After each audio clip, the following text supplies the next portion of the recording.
Welcome back to our channel. నేను మీ Kavya. So 2011 SC ST జనాభా లెక్కల ప్రకారం ఎస్సీ ఎస్టీలకు 2024 డెడికేటెడ్ కమిటీ ఇచ్చిన రిపోర్ట్ ప్రకారం బీసీలకు 2017 మున్సిపాలిటీ యాక్ట్ ప్రకారం విమెన్ రిజర్వేషన్. సో ఇట్లా లెక్కల ప్రకారం వాళ్ళకు ఉండే రిజర్వేషన్ల ప్రకారం యాక్ట్ల ప్రకారం ఎన్నికల కమిషన్ ఏ వార్డు ఎవరికి అండ్ మేయర్ స్థానాలు ఎవరెవరికి ఎన్ని కేటాయిస్తున్నాం అనేది ఇవాళకి క్లారిటీ ఇచ్చింది. సో చాలా రోజుల నుంచి ఎప్పుడెప్పుడు ఏ రిజర్వేషన్ ఎవరెవరికి ఉండబోతుంది అని ఒక ఉత్కంఠ ఉండే. సో మొత్తానికి ఆ ఉత్కంఠకి ఇవాళకి ఒక ఫుల్ స్టాప్ పడిందని చెప్పొచ్చు. అయితే డివిజన్ల వారీగా కూడా ఖరారు చేసింది. మొత్తం రాష్ట్ర వ్యాప్తంగా ఉండే 121 మున్సిపాలిటీకి అండ్ 10 మేయర్ స్థానాలకి ఏ కేటగిరీ ఉండబోతుంది అనేది చూద్దాం మనం. అయితే ఇక్కడ 121 మున్సిపాలిటీకి ఎస్సీల్లో 17, ఎస్టీకి 5 అండ్ బీసీకి 38 ఇచ్చింది. అండ్ మేయర్లకు వచ్చేసరికి ఎస్సీలకు 1, ఎస్టీలకి 1, బీసీలకు 3 అండ్ జనరల్ కేటగిరీ విమెన్కి 4 అండ్ జనరల్లో 1 కేటాయించడం జరిగింది. అయితే చైర్పర్సన్స్కి వచ్చేసరికి మనకి ఎస్టీ జనరల్కి అండ్ ఎస్సీ జనరల్కి బీసీలకి ఇట్లా మొత్తానికి చూస్తే ఇవాళ ప్రకటించిన దాంట్లో 50% మహిళలకి రిజర్వేషన్ అయితే ఇచ్చింది. సో ఒక్కసారి మనం డివిజన్ వైజ్గా చూద్దాం ఎక్కడెక్కడ ఎవరెవరికి ఎట్లాంటి రిజర్వేషన్స్ ఉన్నాయనేది.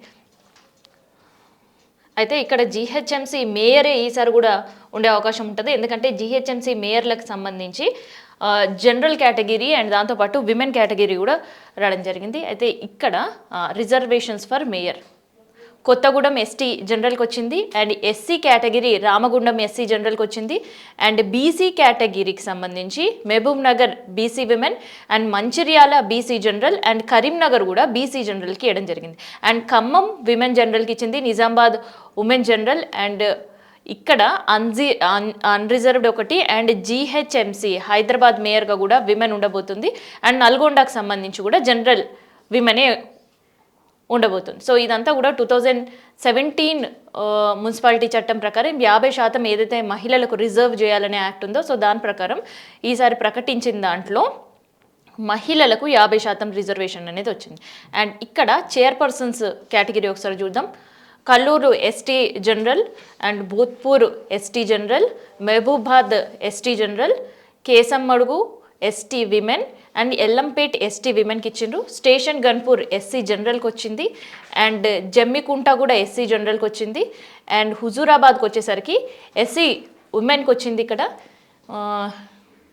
అండ్ డోర్నకల్ ఎస్సీ జనరల్కి వచ్చింది, లచ్చాయిపేట్ ఎస్సీ జనరల్కే, మొయినాబాద్ ఎస్సీ జనరల్కే అండ్ కోహీర్ ఎస్సీ జనరల్కి, ఇంద్రేశం ఎస్సీ విమెన్ కేటగిరీకి వచ్చింది, చీర్యాల్ ఎస్సీ విమెన్కి వచ్చింది, హుజనాబాద్ ఎస్సీ జనరల్కి వచ్చింది, వికారాబాద్ ఎస్సీ విమెన్కి వచ్చింది, మోత్కూర్ కూడా ఎస్సీ విమెన్కి వచ్చింది. సో ఇట్లా దాదాపు 50% రిజర్వేషన్స్ అయితే ఇక్కడ ఉమెన్కి కల్పిస్తూ రిజర్వేషన్ జాబితా అయితే క్లియర్ చేయడం జరిగింది.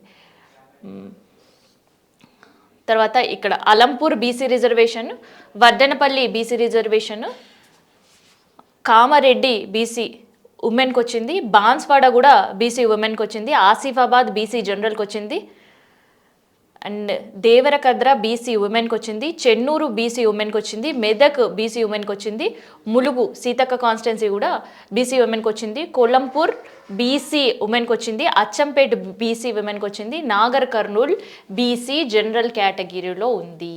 అండ్ దీంతోపాటు Devarakonda BC women, Maddur BC general, Peddampalli BC general, Vemulawada BC general, Shadnagar BC general, Jinnaram BC general, Zaheerabad BC general, Siddipet BC general, Gadwal BC general, Gadwal BC ఉమెన్కి వచ్చింది, దుబ్బాక బీసీ ఉమెన్కి వచ్చింది, Huzurnagar BC general, Tandur BC general, Parigi BC women, Kothakota BC women, Atmakur BC women, Narsampet BC women, next Nirmal women general category, Bheemgal women general category, Armoor women general category, Bodhan unreserved ఉంది, Sircilla women general, Shankarpally unreserved, Chevella unreserved, Ibrahimpatnam unreserved, Amangal unreserved, Kothur unreserved, Sangareddy women general, Isnapur women general, Suryapet unreserved ఉంది, Tirumalagiri unreserved ఉంది, Kodangal unreserved ఉంది, Wanaparthy women general కేటగిరీలో వచ్చింది, and Pochampally unreserved, Wardhannapet unreserved, Yadagirigutta women general, Bhuvanagiri women జనరల్కి, Choutuppal women general కేటగిరీలో ఉంది. And ఇంకా Jadcherla unreserved, Thorrur unreserved, Maripeda women జనరల్కి వచ్చింది, అండ్ బెల్లంపల్లి ఉమెన్ జనరల్కి వచ్చింది, రామాయణపేట్ ఉమెన్ జనరల్కి వచ్చింది, నర్సాపూర్ ఉమెన్ జనరల్కి వచ్చింది. ఇట్లా దాదాపు 50% 2017 మున్సిపల్ యాక్ట్ ప్రకారం అయితే విమెన్కి 50% రిజర్వేషన్ అయితే ఇవ్వడం జరిగింది. సో ఈ రిజర్వేషన్ కేటగిరీ తర్వాత ఎట్లా ఉండబోతుంది అనేది చూద్దాం. అండ్ దాంతోపాటు ఈ రిజర్వేషన్స్ పైన అండ్ దీనికి సంబంధించి విస్తృత సమావేశం రేపు ఉండబోతుంది. సో అధికారికంగా మేడారం జాతరతో పాటు ఎన్నికల వ్యూహాలపైన కూడా కాంగ్రెస్ ప్రభుత్వం దీనిపైన ఒక క్యాబినెట్ సమావేశం కూడా జరపబోతుంది. కేవలం అధికార పక్షమే కాదు, ప్రతిపక్షాలు కూడా వాళ్ళ యాక్షన్ ప్లాన్తో ముందుకు పోబోతున్నాయి.